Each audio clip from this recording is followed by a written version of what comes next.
কখনো কি এমন হয়েছে আপনি একটা কাজ খুব ভালো পারেন, তাও সবার সামনে গিয়ে কথা বলতে বা কাজটা করতে বুক ধড়ফড় করে? নিজের যোগ্যতা থাকা সত্ত্বেও শুধু আত্মবিশ্বাসের অভাবে পেছনের বেঞ্চে বসে অন্য কারো সাফল্য দেখতে হয়। মনে রাখবেন, আত্মবিশ্বাস কোনো জন্মগত প্রতিভা নয়, এটি একটি পেশির মতো। যত বেশি চর্চা করবেন তত শক্তিশালী হবেন। আজ সাইকোলজির এমন 5টি দৈনিক অভ্যাসের কথা জানাবো, যা আপনার ভেতরের সমস্ত ভয় আর দ্বিধাকে গুঁড়িয়ে দিয়ে আপনাকে এক চরম আত্মবিশ্বাসী মানুষে পরিণত করে। মানুষের রূপ বা টাকা পয়সা সাময়িক, কিন্তু একজন আত্মবিশ্বাসী মানুষের ব্যক্তিত্ব চিরস্থায়ী। চলুন জেনে নিই সেই 5টি শক্তিশালী অভ্যাস। 1. পাওয়ার পোস্টার এবং চোখের ভাষা।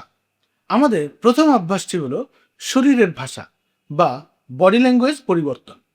মনস্তত্ত্ববিদরা বলেন, আমরা যখন কুঁজো হয়ে বা গুটিয়ে বসি তখন আমাদের ব্রেন ধরে নেয় আমরা ভয়ে আছি। তাই আজ থেকেই সোজা হয়ে দাঁড়ানোর, বুক টান টান করে হাঁটা এবং মানুষের চোখের দিকে তাকিয়ে কথা বলার অভ্যাস করুন। কথা বলার সময় মৃদু হাসি এবং আপনার আত্মবিশ্বাসকে তাৎক্ষণিকভাবে দ্বিগুণ করে দেবে। 2. নেতিবাচক সেলফ টক বন্ধ করা। 2 নম্বর অভ্যাস হলো নিজের সাথে ইতিবাচক কথা বলা। আমাদের সবচেয়ে বড় শত্রু আমাদের মাথায় লুকিয়ে থাকে, যা সারাক্ষণ বলে তোমাকে দিয়ে হবে না, তুমি দেখতে ভালো না, তোমাকে নিয়ে সবাই হাসাহাসি করবে। এই নেতিবাচক চিন্তাগুলোকে চ্যালেঞ্জ করুন। আয়নার সামনে দাঁড়িয়ে নিজেকে বলুন, আমি অতীতেও সফল হয়েছি, আজকেও পারবো। নিজের সবচেয়ে বড় সমালোচক না হয়ে নিজের সবচেয়ে বড় ফ্যান হন। 3. ছোট ছোট জয় উদযাপন করুন। 3 নম্বর হলো ছোট ছোট লক্ষ্য পূরণ করা। আমরা এক লাফে হিমালয় চড়তে চাই, আর না পারলে ভেঙে পড়ি। এর বদলে প্রতিদিনের ছোট ছোট লক্ষ্য ঠিক করুন, যেমন আজকে সকালের সময় মতো ওঠা বা ডেস্কে বসে 1 ঘন্টা মনোযোগ দিয়ে পড়া।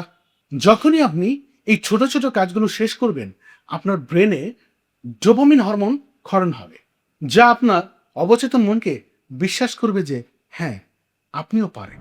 4. নিজেকে অন্যের সাথে তুলনা করা বন্ধ করা।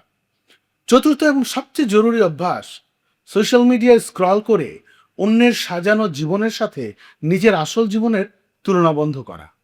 মনে রাখবে, ফেসবুকে মানুষ কেবল সফলতার গল্পটাই শেয়ার করে, পেছনের কষ্টটা নয়। আপনার তুলনা শুধুমাত্র আপনার গতকালের খান্তিগুলোর সাথে হওয়া উচিত। আপনি প্রতিদিন নিজের চেয়ে 1% উন্নত হয়েছেন কিনা সেটাই আসল বিষয়। 5. ভয় পাওয়ার কাজগুলো ইচ্ছা করে করা। সর্বশেষ অভ্যাসটি হলো কমফোর্ট জোন থেকে বের হওয়া।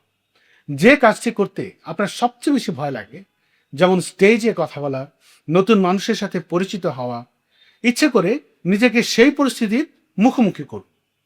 প্রথমবার ভুল হবে, দ্বিতীয়বার একটু ভালো হবে, আর তৃতীয়বার আপনার ভয় চিরতরে কেটে যাবে। ভয়ের উপাসেই মূলত আসল আত্মবিশ্বাস লুকিয়ে থাকে। মনে রাখবেন, সিংহের মতো গর্জন করার জন্যে রাজা হওয়ার প্রয়োজন নেই, নিজের উপর বিশ্বাস রাখাই যথেষ্ট। এই 5টি অভ্যাসের মধ্যে কোনটি আপনার কাজে লাগবে সেটা আমাকে লিখে জানাতে পারেন, আর কোনটি আপনার ভালো লেগেছে সেটিও আপনি আমাকে লিখে জানাতে পারেন। আমার চ্যানেল ভালো লাগলে আমাকে ফলো করতে পারেন, আর ভালো না লাগলে ফলো না করলেও জীবনে এই 5টি বিষয় যদি ফলো করেন তাহলে ভালো থাকবেন ইনশাআল্লাহ।